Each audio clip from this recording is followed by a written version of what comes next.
We all know the numbers, 149 Arizonans who were lost during the War on Terror, both in Iraq and Afghanistan. But this display here in the City Hall atrium takes us beyond the numbers to the human sacrifice, the sacrifice that was made not only by these heroes, but also by their families. And it shows to all of us that security truly does come at a great cost. There's actually been 1.3 million people die in the service of our country. And I think that's a staggering number. And, you know, while we're here to honor our Arizona veterans and the people who have served in the current conflict and lost their lives, I think when you look at the bigger picture of the history of our country, it's pretty awe-striking what people have done to protect our liberties. Take the time to come down to Phoenix City Hall, your City Hall, see this amazing exhibit. It's one way to pay honor and say thank you to those in our military, current military servicemen, women, veterans, and those that have paid the ultimate sacrifice. And it's also a way to say thank you to the family members of our servicemen and women. I'm Councilman Bill Gates, and I'm here today at Phoenix City Hall atrium. And we're very pleased and honored to be here today as we are rolling out the Remembering Our Fallen display. And this is a display of the 149 heroes from Arizona who we lost in the War on Terror in Iraq and Afghanistan. But we're here today with two gentlemen who are responsible for bringing this display here to City Hall. First of all, we have Joel Cohen, and we also have Commander Colin Subko. And they're both here today to be a part of this, and really they're the reason that this is here.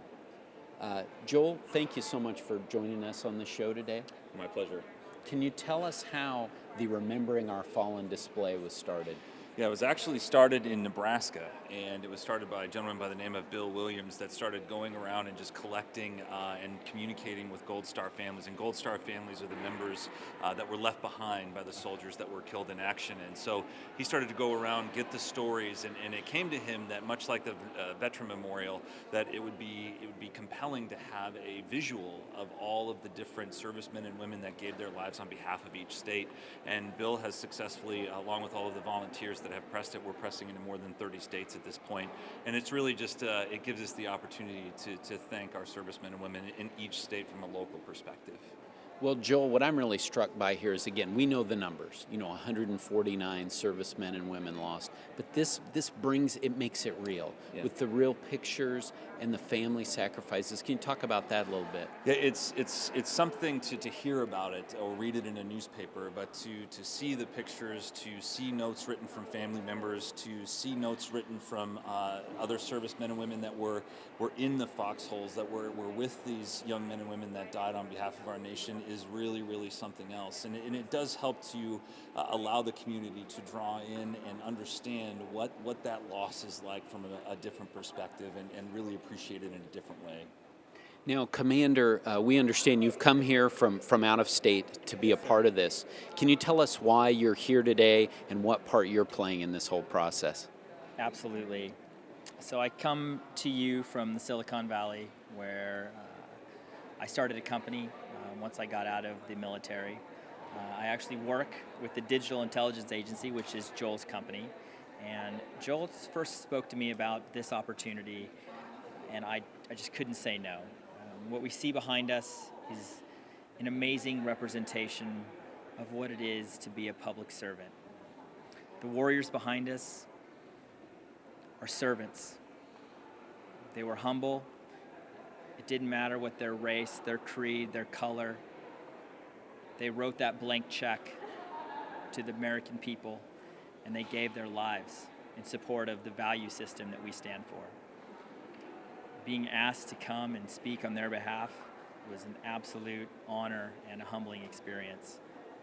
What Joel has done here for the city of Phoenix and for the state of Arizona is just as important as my ability to be here and speak today. So I appreciate that.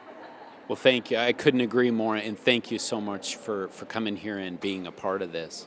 Now, Joel, for folks who would here in the Valley who would like to have this display, be a part of showing this to other folks in the Valley, how would they go about getting a hold of you and having the opportunity to display it as well? There's a couple of different things that a business owner or someone in the community can do. They can go to rememberingourfallen.org or .com.